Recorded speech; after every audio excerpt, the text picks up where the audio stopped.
Welcome everybody to this episode of Journey of an Entrepreneur, where I bring on entrepreneurs from all over the world in different industries, and we hear about their stories, the stories of how they got through failure, how they got through fire, and got back up and worked into their business. Today's guest, I'm super excited to have on, is the founder and creative force behind MayeCreate. She is a techie, mom, aerial dancer, which I want to find out more about, and she helps you solve communication challenges through technology. She's the podcast host for Marketing with Purpose, and her name is Monica Pitts. Thank you so much for being here tonight. So I got to ask you, tell me more about this aerial dance. Oh, How'd you man. get into it?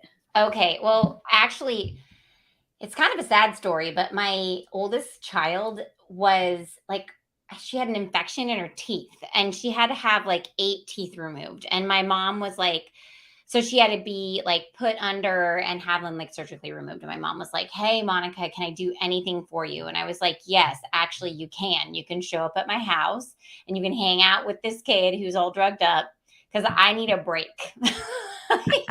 And so I took this class. I was like, I'm just going to take this class. I'm going to see how it goes.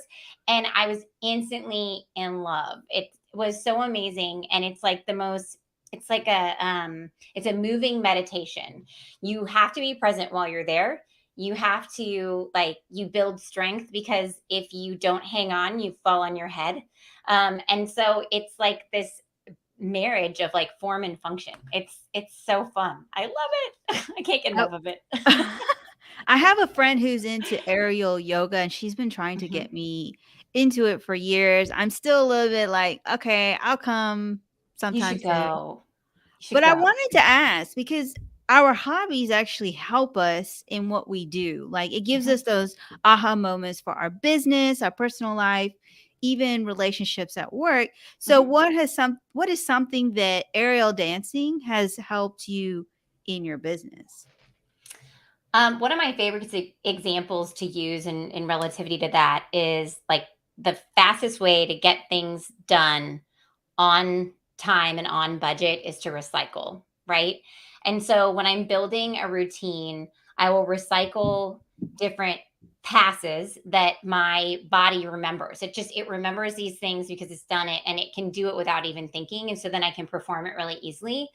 But then the second thing that it also really teaches me is that I need to lean into my strengths, because when I'm going to perform, I don't I'm not a super bendy person in my back. You see all those aerial artists that can like touch their feet to their head. I'm not that girl.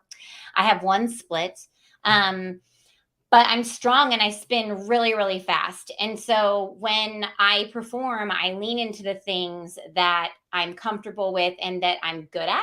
And it's the same thing with my business. I always try to like keep focused on my strengths. And then when I need to get something done fast, I recycle something that I know already works. And that's really good to know, because sometimes we don't think two things can relate, but they actually do. And we're going to get into that because, we're going to help you, especially if you feel like your marketing sucks. We're definitely going to be helping you, because I'm going to ask that question. But let's get into, the spicy and juicy stuff. And that is, what got you into marketing and specializing with websites? I know you do more than that, but I was listening to a few of your podcast episodes, and they were really focused on websites.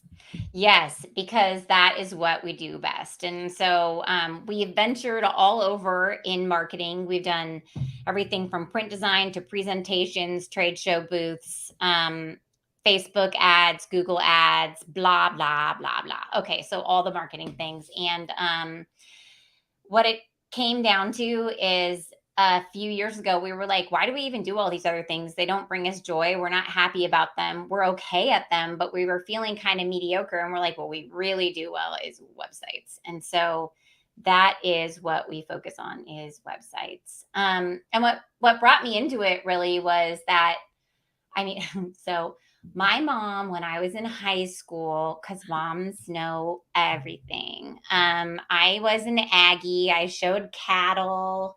I wore like boots and jeans and stuff. And she was like, you need to take this graphic design class.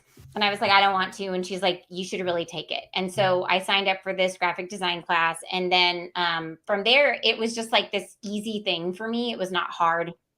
When I went to go interview for jobs, I just brought this portfolio of graphic design stuff that I've collected throughout my classes and projects and stuff in college. And I started getting hired for this job that I wasn't even really trained to do. I have a degree in agriculture, plant science, economics, and education. So, which helps me in marketing. It totally does. But yeah. So, and then from there, I worked for my dad for a little while after doing a bunch of internships, and then I worked for an agency, and then I started my own company when I was 25. So, yay. Ooh, 25. I just want to say thank you to everybody who's joining in. If you are watching and you're just watching in the background, definitely let us know you're here. Drop your questions. We're going to be hitting quarter 4 before you know it. So, this is a really good time to start asking those questions about your websites, what you need to keep in mind. And then, if you don't have a website, what can you do? And in place of that website, and how can you plan for next year? So I want to get into these workshops that you have that are coming up because, I mean, besides that you do focus only on websites, but again, we have quarter 4 coming up. So what are some not websites. What are some workshops that you have coming up that could possibly help us? So if you have an existing website, but it's not really working for you, so it's not doing what you need it to do yet, but you're not quite sure what to do with it, you're not ready to retire it yet. You're ready to make it actually work for you. We have what I am calling, it's our first time out with it. It's called the Complete Website Audit Workshop. There you go. And we've been doing website audits for our clients for the last 18 years. We do them all the time. We charge over $250 for these audits. And we're offering the workshop where I'm going to guide you through that same step-by-step framework to audit your own website with like a rubric and all kinds of stuff. I said I got a degree in education, so I'm a complete dork, right? For $25. So that's a paid workshop we have coming up at the end of September. And then in the beginning of October, we start our website planning workshops. So those of you who don't have a website or are thinking about building a new one, we're going to talk about how you can take your website from either being a non-existent team member or like a lazy intern and roll it into like an actual functional member of your team. That's the goal of that workshop. So whoop, whoop. I want to say hi to, I hope I don't butcher your name, Mos and Dan. Thanks for joining in.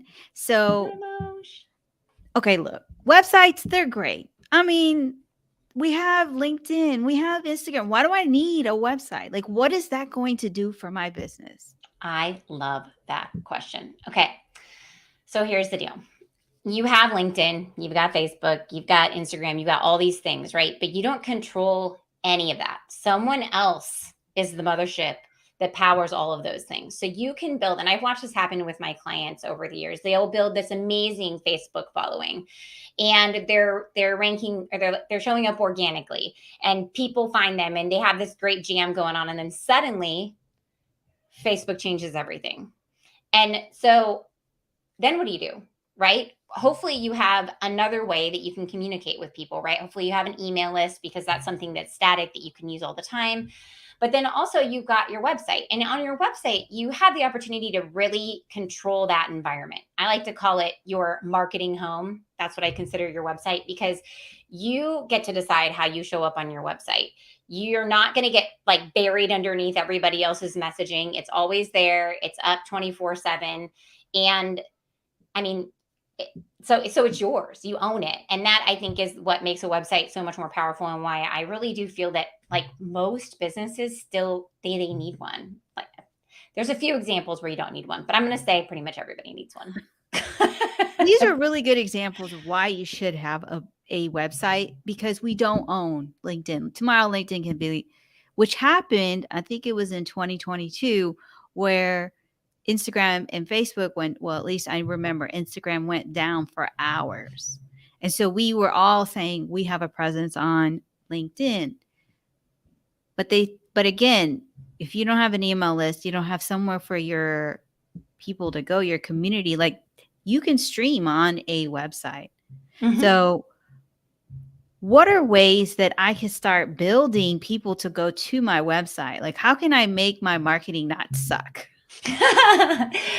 Well, so we can go back to that same recycling method that I use and learned from doing my aerial. So I like to think of my website as my marketing home. If it's important enough to talk about on Facebook, it might be actually important enough to talk about on my website. And if it's important enough to talk about on my website, it's definitely important enough to talk about on Facebook, right? So I like to start my content generation by making sure that it's out on my website where someone can always get to it. It's never going to leave, it's never going to change, it's always there, right? And from there, you're going to push that content out through your other mediums, right? Because those are the ways that you can connect with people that you know and remind them that your website exists. Now, sometimes you create awesome content, and you know that content is a cyclical thing. You need to be continually creating it, right? And sometimes you're going to hit something that sticks, that's really, really good. Like I have a couple blog posts that continually pull in thousands of visits per post every month, and they've been up for years, right? But I'm going to keep generating content on and putting it on my website, because that's building out. I like to call them doors. It's like a door for entry into the site, right? Um, and as you do that, then you're going to generate that traffic coming back to your site. But also, you have the people that aren't actively looking for it right now. And that's why you're going to use your email list and your social media, any other thing really that you can get your hands on. I mean, heck, sometimes we send out postcards about stuff. I know it sounds like old school, but hey, it's in my client's hands, it's in the mailing list's hands, and we get a return on those. So generate your content continually, push it out on all your other mediums, and then push them back to your marketing home, which is your website. That's how I would be generating my traffic. Or you can pay for it. I mean, I pay for traffic too. It's cool. I really like that you were talking about take your content and then put it on different platforms.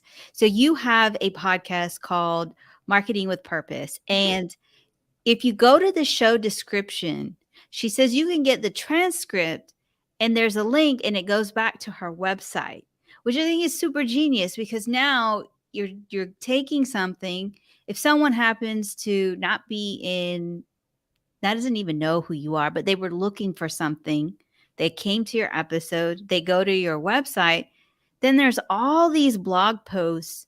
So I kind of want to go back and say, well, what can I do if I don't have a website right now? Is a landing page okay? What should I keep in mind for a landing page? And this also applies to somebody who's thinking about your quarter 4. You don't have a website, but you want to draw people to a place where they can hang out, sign up for your newsletter, but also get um, that deal for them. I have a Mhm. word for it, but I can't think of it right now. But I wanted to ask, for a landing page, what should I keep in mind? So for a landing page, okay, so people need to know what you're doing, or what they're doing there, like within seconds, right? Because they don't have a very long attention span. So the first thing that I would do is make sure that you're using the top of the page wisely, and you're really like, hey, this is what it is. But it's, hey, this is what it is to you, not, hey, this is what it is to me, right? Because what they care about is themselves. Like, let's be real. So I would take and make sure that that top part of your website is really you. this is your first opportunity to talk with people. Don't just put some weird picture up there that doesn't mean anything, that's not relative. That's what I would do first. And then moving down, you're going to get into why you're awesome and probably about your offer. But once again, as you're creating the content for that page, you're going to make sure that it's about them. And I say that all the time, what you put on your website, it's not about you, it's about your audience. And then in the exact same breath, I tell people that they need to make sure that the stuff that they put on their website is extremely authentic and transparent and just honest about who they are, because you need to be memorable. People look at websites all the time. They're not going to remember you if you look like everyone else, right? So just make sure that you are using authentic imagery and language and voice, that you're showing up as yourself, right? Because you want to attract people to you that are like you. And if you're not like vulnerable enough to show up as yourself on your website, then you're not going to do that. You're not, like, you're going to be somebody else, and that's not who you want to be. And so I think that if you don't have like a full-blown website, a landing page would totally do. Make sure that you have a way to contact you, like an email form to get whatever offering you're putting out there, right? I think having an actual domain name attached to it would be really nice because it's easier to use. And then you can build your website on that same domain name, and you can like build up the recognition for the domain with the internet as a whole in Google, but then also your audience base. But I also know that there's like all kinds of different ways that you can publish content all over social media in a long form way. I mean, shoot, you can send out email newsletters through LinkedIn these days. So like it's pretty cool. So if your website isn't your marketing home, just make sure you're clear as to what it is, and really you can do the same thing on any marketing home that I just described, right? Right. Just you have more control over it when it's on your website. Yes, because it's WordPress that you use, right? Yeah, we're WordPressers. I'm not very well versed in WordPress, but I know Wix has one, Canva has it, Yeah. but it's not your domain, and you want to own the domain because it also looks a little funny when you have Canva. Yeah. I own that, but I will also say I do know the difference Yeah, between Robert, me WordPress too. and Robert. Robert built his own website. So we do have Dan Roth who said, I have a website, but it's one for aspects of my business. Building out the website is expensive. So looking for an option I can do myself. I really want to know, why is it expensive? Why is it expensive? It's because it takes a lot of time, quite frankly. And that's like the long and the short of it. So like if you consider that most websites are going to take my staff someplace between like 40 hours and I don't know, 200 hours or more to create. And these people are amazing professionals. They deserve to be paid well. And so because of that, I can't charge just $100 for a website, right? I can't say, hey, Tyler, go build a website for a whole week, because then Tyler would only get $100, and that doesn't really work. And so I think that's really the long and the short of it. Is it takes time, and if you want a person who has experience to build it, you have to pay for someone with experience to build it. And so that's the tricky part. We do, however, offer a couple different alternatives with our company, though, because we love working with small businesses. They make us happy, and their projects are so much easier. Like the big ones were like, whoa. So we have two different ways that we help people. One is through our Better Than DIY website program. So over the course of 5 weeks, we take people through building their own WordPress site. We set up the template for them, and they get to work one-on-one with a professional designer to get the design modified to meet their needs and like reflect their business. And then they hang out with me, and I tell them exactly where to click to make it and what to say to make everything awesome on the website over the like following 5 weeks. And then from that too, we also have like lower cost website building situations. But I mean, yeah. So all of this can be found at MayeCreate.com. Yeah. So youmaycreate.com, that's our training portal. And that's where we like have people sign up for trainings. Some of the links on the homepage are going to take you over to MayeCreate.com like proper. But they're both owned by my company. So yeah. Now, Um, go ahead. Oh no, I was just going to say, if you have a website for one aspect of your business, that doesn't necessarily mean that you have to build out a whole new site for the other aspect of your business either. Um, if they share the same audience and they share like similar messaging and purpose, you can have them both on the same website. It's just whenever they don't share the same audience or the same purpose, then they probably need to be divided because it doesn't make sense to the user. Like, why am I on an auto repair website where they're also talking about a home daycare? Doesn't make sense, right? But if you're like on an auto repair website where they also offer maybe towing or something like that, that could like your brain could go from one to the other, right? So it might be that you can, just extend the site that you have. I was going to ask that and you answered it, so I don't have to ask Or that clone question. it. You Yes. can clone all kinds of stuff. Like I went in the other day, I don't even work in Squarespace, and somebody was like, oh, well, I've got this Squarespace set up and I just want to like clone the website. You can clone a Squarespace site. You can clone a WordPress site. You can just clone the thing you've got, change the colors, put a new logo at the top, fit and roll. So if it's like different audiences, what do? Can you clone that and then Mhm. change it? Yep, you just clone it. That's what I would do. If you like the look and the feel of your website, I mean, a lot of websites, you look at them and the structure is very similar these days. You have navigation across the top, big picture, words underneath.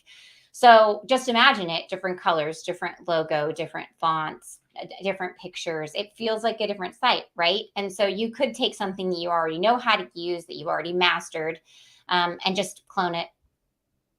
Yeah. I I just love gave that. away one of my best secrets. I didn't even know that this is possible. We all learned just something new. We learned her best secret. It was a Write it good down one. somewhere. Come back to this live. But I really want to get into what does it mean market with purpose, because that's your whole podcast. Mhm. How did you come up with that title, and does your podcast help us with understanding market with purpose? Yeah. So I believe that marketing with purpose is about putting your authentic self out there, making sure that you are serving your audience and arriving in your marketing from a place of servitude so that you're not just selling crap because nobody wants to be sold to, right? So you have purpose behind your marketing, you're serving your audience. And then I also believe that you should be making your marketing from a place of an informed decision, right? Like you should take the information that you have, move forward with it.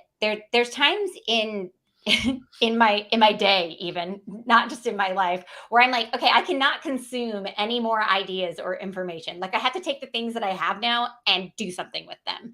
And so that's one of the continual messages that you'll also hear at on the Marketing with Purpose podcast is like, it doesn't have to be perfect, just needs to get started. And so you just take a step forward, do it. How did it go? Learn from that experience, and with that information, move forward and then make that next purposeful decision.